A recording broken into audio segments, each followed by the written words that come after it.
औज़ुबिल्लाहिमिनश्शैतानिर्रजीम बिस्मिल्लाहिर्रहमानिर्रहीम रब्बि इश्रह ली सदरी व यस्सिर ली अमरी वहलुल उक़दतम मिन लिसानी यफ़क़हू क़ौली रब्बि ज़िदनी इल्मा। डियर स्टूडेंट्स, हम लोगों ने लास्ट टाइम लेक्चर में वेव इक्वेशन के मतलब थोड़ा सा पढ़ा था।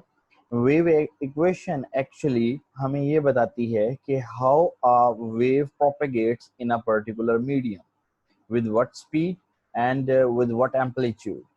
हम लोगों को जितनी भी वेव्स होती हैं, सपोज वो इलेक्ट्रोमैग्नेटिक वेव्स हो गई, सपोज वो मैटर वेव्स हो गई, ये तमाम की तमाम वेव्स को रिप्रेजेंट करने के लिए एक मैथमेटिकल फंक्शन एफ की जरूरत होती है। और उस मैथमेटिकल फंक्शन एफ को अगर वेव इक्वेशन में पुट कर दिया जाए, जो कि ये क्लासिकल वेव इक्वेशन हमें नजर आ रही है, del square partial square F over partial X square, ये वन डायमेंशनल वेव इक्वेशन है, equals to 1 over V square partial square F over partial T square. इसी तरह अगर थ्री डायमेंशनल इक्वेशन फॉर्म में लिखना चाहें तो del square F equals to 1 over V square partial square F over partial T square. अगर कोई भी वेव इस इक्वेशन को फॉलो करती है, इस इक्वेशन को सेटिस्फाई करती है, तो इट मींस वो वेव प्रोपेगेट कर रही है। और इस इक्वेशन से हम ये जान सकते हैं कि उस वेव की स्पीड v होगी सपोज।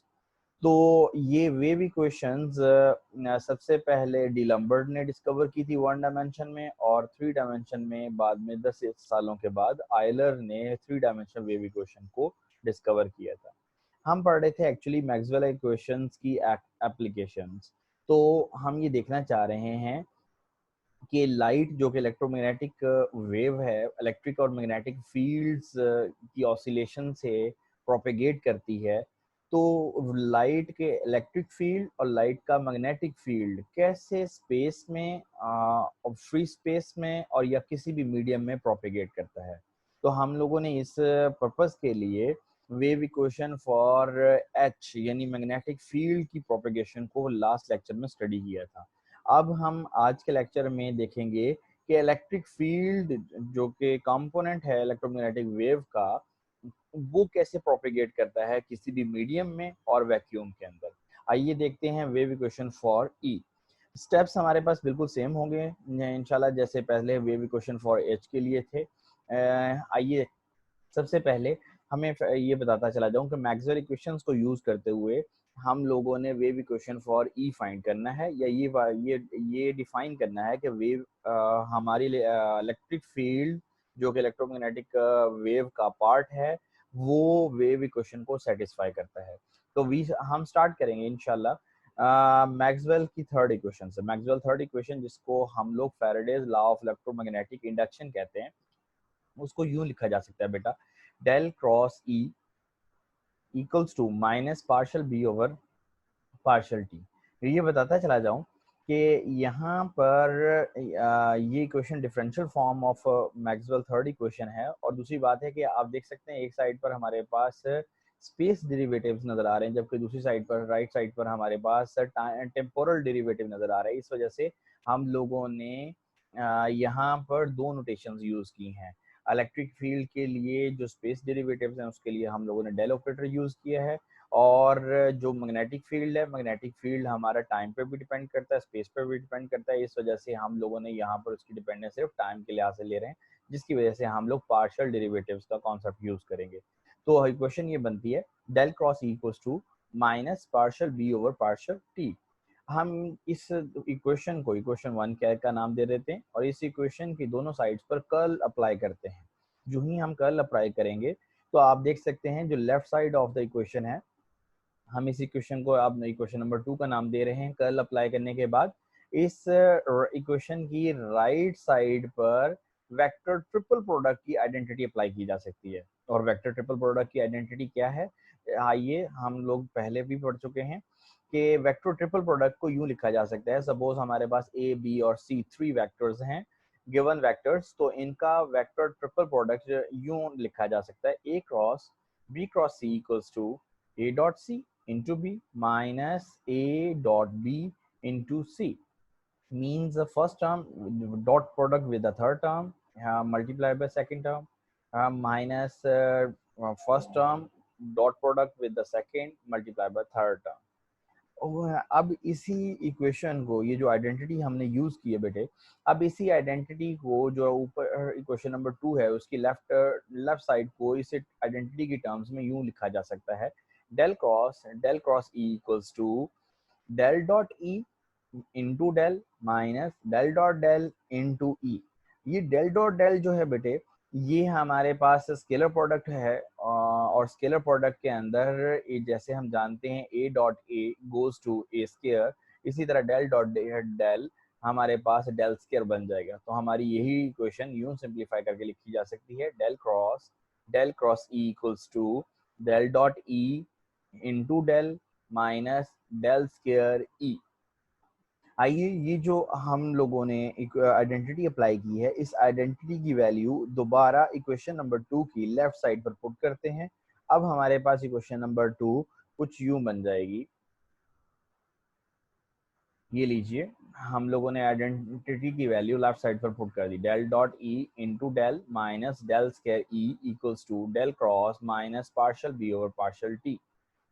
अच्छा, एक चीज बताता चला जाऊं बेटे, ये जो स्पेस और टाइम डेरिवेटिव्स हैं ये दोनों इंडिपेंडेंट हैं, तो हम इन दोनों में से किसी एक को पहले और दूसरे को बाद में अप्लाई कर सकते हैं। और हम इसी तरह रीअरेंज भी अभी करेंगे निचले स्टेप के अंदर। आप देख सकेंगे कि हमने माइनस की टर्म को पहले सबसे डेल इस ब्रैकेट से बाहर लेके, तो इक्वेशन यूं बनी, minus del into del cross partial B over partial T. और नेक्स्ट टर्म के अंदर हम टाइम टेम्पोरल डेरिवेटिव को सबसे पहले लिख सकते हैं, टेम्पोरल, और इक्वेशन हमारे पास इक्वेशन 3 यूं बन जाएगी, राइट साइड पर minus partial over partial T into del cross B. हम यहाँ से मैक्सवेल की फर्स्ट इक्वेशन को यूज करना चाहेंगे, क्योंकि हम चाह रहे हैं ये जो डेल डॉट ई नजर आ रहा है इसकी वैल्यू हमें पता लगे, और उसके बाद फिर डेल क्रॉस बी जो कि मैक्सवेल फोर्थ इक्वेशन होगी, हम इसको अप्लाई करेंगे। सबसे पहले हम लोग डेल डॉट ई की वैल्यू जो कि left side of the equation 3 है उसकी फाइंड करना चाहते हैं। बेटे, फर्स्ट मैक्सवेल इक्वेशन यूं लिखी जा सकती है डिफरेंशियल फॉर्म में, del dot D is equal to rho. यहाँ पर बताता जाऊं, यहाँ हमारे पास डेरिवेटिव है, स्पेस डेरिवेटिव है, 3 डायमेंशनल स्पेस डेरिवेटिव मौजूद है। डी यहाँ डिस्प्लेसमेंट वेक्टर है, और रो यहाँ पर चार्ज डेंसिटी है, charge density of the medium है, जिस मीडियम के अंदर से वेव ने प्रोपेगेट करना है उस मीडियम की बात। फिलहाल हम लोग कोई जनरल मीडियम सपोज कर रहे हैं, बाद में हम लोग अपना लिमिटेड केस देखेंगे जिसके अंदर हमारे पास हमारा मीडियम वैक्यूम या फ्री स्पेस हुआ करेगा।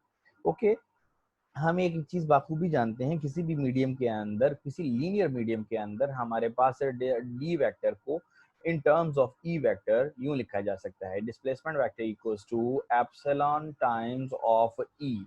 एप्सिलॉन मैं रिवाइज करवाता जाऊं, ये एप्सिलॉन क्या है, जिस मीडियम में से वेव प्रोपेगेट करना चाह रही है उस मीडियम का डाइलेक्ट्रिक कांस्टेंट है, डाइलेक्ट्रिक कांस्टेंट या रिलेटिव परमिटिविटी है। तो हम इस इक्वेशन को ये डी की वैल्यू को अबव इक्वेशन में पुट करके यूं लिख सकते हैं, डेल डॉट एन एप्सिलॉन ई। अब एप्सिलॉन हम जानते हैं कांस्टेंट है, और कांस्टेंट्स पर डेरिवेटिव्स अप्लाई नहीं होते, लिहाजा एप्सिलॉन को हम ब्रैकेट से बाहर लिख सकते हैं, और हमारे पास नेक्स्ट इक्वेशन कुछ यूं बन जाएगी, ये देखिए, del dot E is equal to rho over epsilon. अब ये इक्वेशन मैं बताता जाऊं कि फर्स्ट इक्वेशन ये बता रही है कि divergence of electric field is equal to charge density divided by some constant of that medium, that constant is known as the dielectric constant or relative permittivity।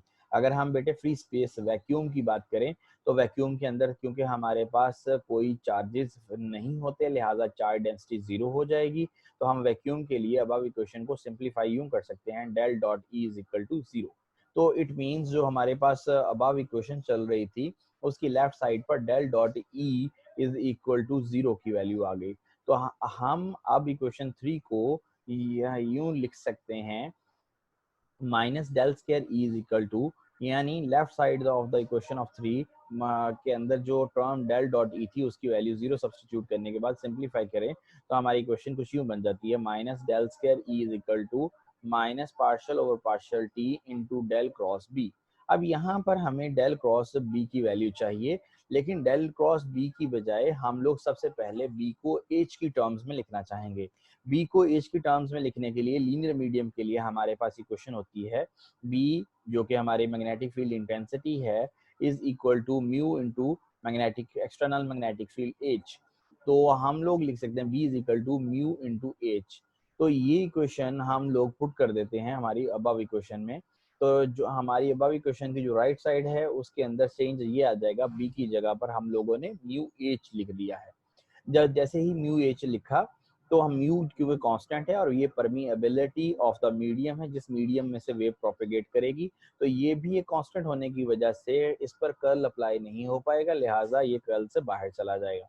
तो हमारी इक्वेशन 4 यूं लिखी जा सकती है, minus del square E is equal to minus mu partial over partial T into del cross H. और del cross H क्या है, यहाँ से हमें याद आ रहा है, ये मैक्सवेल की फोर्थ इक्वेशन जिसको हम generalised form of Ampere's law कहते हैं, वो यूं बन जाती है उसकी डिफरेंशियल फॉर्म फोर्थ इक्वेशन की, del cross H equals to J plus partial D over partial T. इस इक्वेशन की जो राइट साइड है इसकी टर्म्स को इंट्रोड्यूस करवाता चला जाऊं। जे यहाँ पर current density of the medium है और डी यहाँ पर displacement vector of the medium है। अगर हम ये क्वेश्चन को जो ही अब आप इक्वेशन 4 में पुट करेंगे तो हमारे पास टोटल इक्वेशन 5 कहलाएगी, और वो यूं लिखी जा सकती है, minus del square E equals to minus mu partial over partial T into J plus partial D over partial T. अब ये हमारे पास हम लोग वैल्यूज जानना चाहेंगे।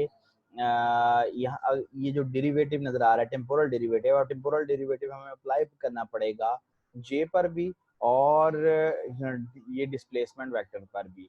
तो जे हम अब सबसे पहले दो वैल्यूज यूज करना चाह रहे हैं। एक तो हमारे पास डी वेक्टर की वैल्यू यूज करना चाह रहे हैं, क्योंकि वो इसकी रीजन ये है कि क्वेश्चन 5 की लेफ्ट साइड पर हमारे पास ई वेक्टर आ रहा है और क्वेश्चन 5 की ही राइट साइड पर इक्वेशन डी आ रहा है। तो हम यूनिफॉर्मिटी ऑफ द इक्वेशन चाहते हैं कि दोनों साइड पर पैरामीटर्स सेम हो जाएं। तो हम यहाँ पर डी की वैल्यू पुट करेंगे जो कि लीनियर मीडियम के लिए एप्सिलॉन ई होती है। इसी तरह जे की वैल्यू भी हम जानते हैं ओम्स लॉ से, जो कि microscopic form of Ohm law यूं लिखी जा सकती है, current density is equal to conductivity into electric field of external electric field applied in the medium. तो J is equal to G E. ये दोनों वैल्यूज यहाँ सब्स्टिट्यूट कर देते हैं क्वेश्चन 5 में। तो हमारी नेक्स्ट इक्वेशन यूं रीराइट हो जाएगी, minus del square E is equal to minus mu partial over partial T, और जे की जगह जैसे ही वैल्यू पुट करेंगे ओम्स लॉ से तो ये जीई बन जाएगा, और डी की जगह पर हम लोग जैसे वैल्यू सब्स्टिट्यूट करेंगे तो ये बनेगा partial over partial T into epsilon of ई।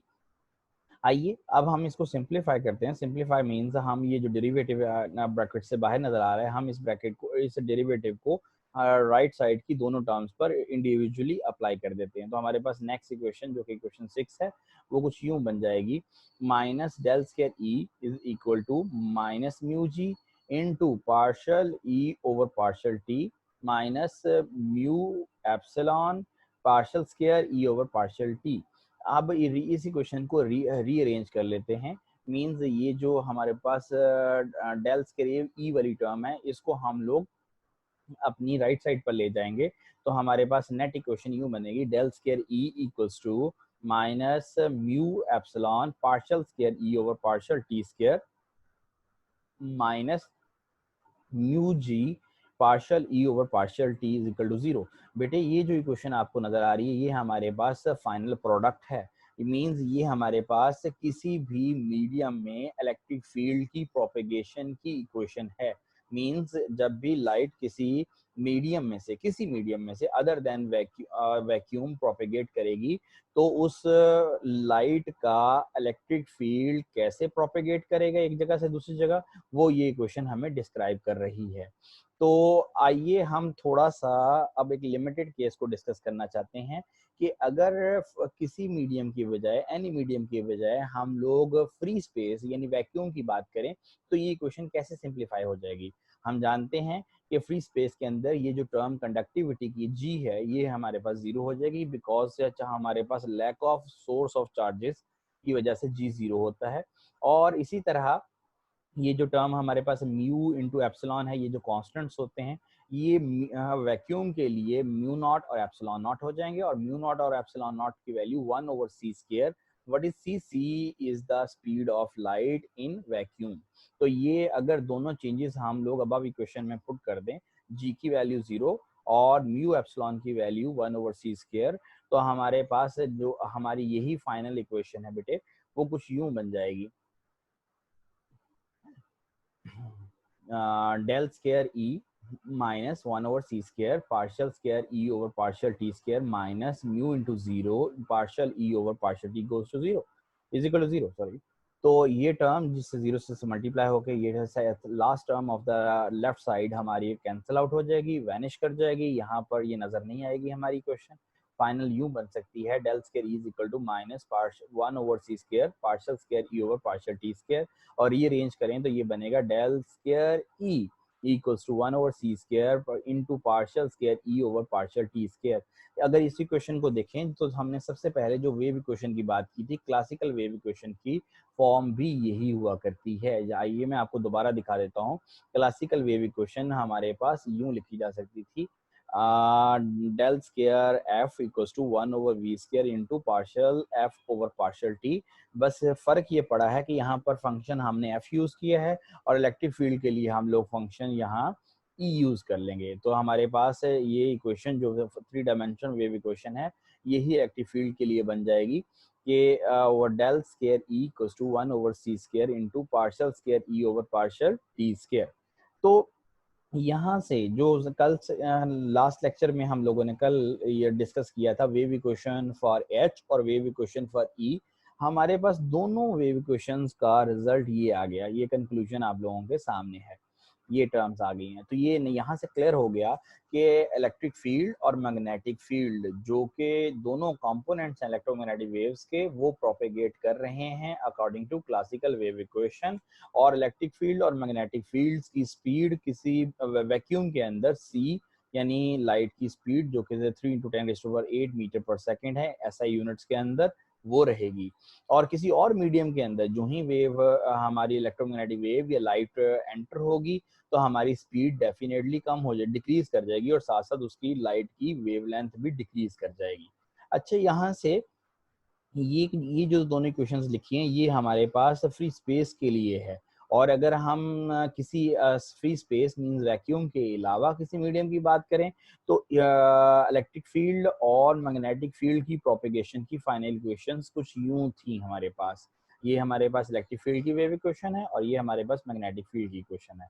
बेटे ये जो फर्स्ट 2 टर्म्स हैं ये दोनों इक्वेशंस के अंदर ये तो हमें समझ आ गई है कि ये इलेक्ट्रिक फील्ड की प्रोपेगेशन और या मैग्नेटिक फील्ड की प्रोपेगेशन बता रही हैं। ये जो थर्ड टर्म है हमारी दोनों इक्वेशंस में, लेफ्ट साइड की थर्ड टर्म, ये बड़ी इंटरेस्टिंग इक्वेशन है। अगर हम इसकी डायमेंशंस को देखना चाहें या इसके यूनिट्स को देखें तो ये इक्वेशन हमें बता रही है कि जो जो लाइट या इलेक्ट्रिक फील्ड और मैग्नेटिक फील्ड किसी मीडियम में प्रोपेगेट करते हैं अदर देन वैक्यूम, तो प्रोपेगेशन के साथ साथ इलेक्ट्रिक फील्ड और मैग्नेटिक फील्ड का कुछ कंपोनेंट उस मीडियम के अंदर एब्जॉर्ब होता जाता है। ये जो जी टर्म है म्यू जी, ये यहाँ से कंडक्शन को बता रही है और माइनस का साइन बता रहा है कि जो जो वेव हमारी प्रोपेगेट करेगी, लाइट या इलेक्ट्रिक फील्ड और मैग्नेटिक फील्ड की वेव जो प्रोपेगेट करेगी किसी मीडियम के अंदर से अदर देन वैक्यूम, उस मीडियम के अंदर से प्रोपेगेशन के बाद हमारी इलेक्ट्रिक फील्ड और मैग्नेटिक फील्ड की वेव का एम्पलीट्यूड या intensity with respect to time decrease करता जाएगा। तो हम ये सारे कंक्लूजन को कुछ वर्ड्स में यूं लिख सकते हैं, the last term third term on the left hand side of above equation describes us that when light or electric and magnetic fields propagate through some medium which is other than vacuum or free space, then the passage of the The passage of then with the passage of the time, amplitude of these waves or intensity of the light becomes dim, means light is being absorbed by that medium, and light is traveling at a speed.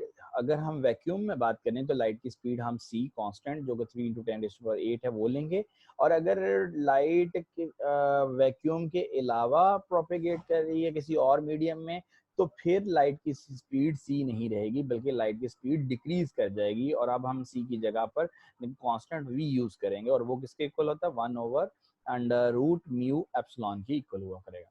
I hope कि आप लोगों को थोड़ी सी no हो गई है कि electric fields और मैग्नेटिक फील्ड जो कि कॉन्स्टिट्यूएंट्स हैं, कॉन्स्टिट्यूएंट पार्ट हैं हमारे लाइट का, वो कैसे प्रोपेगेट करते हैं वह किसी वैक्यूम में और किसी और मीडियम में। इसके रिलेटेड कोई भी क्वेश्चन हो तो आप मुझसे पूछ सकते हैं। Thank you so much. Allah Hafiz.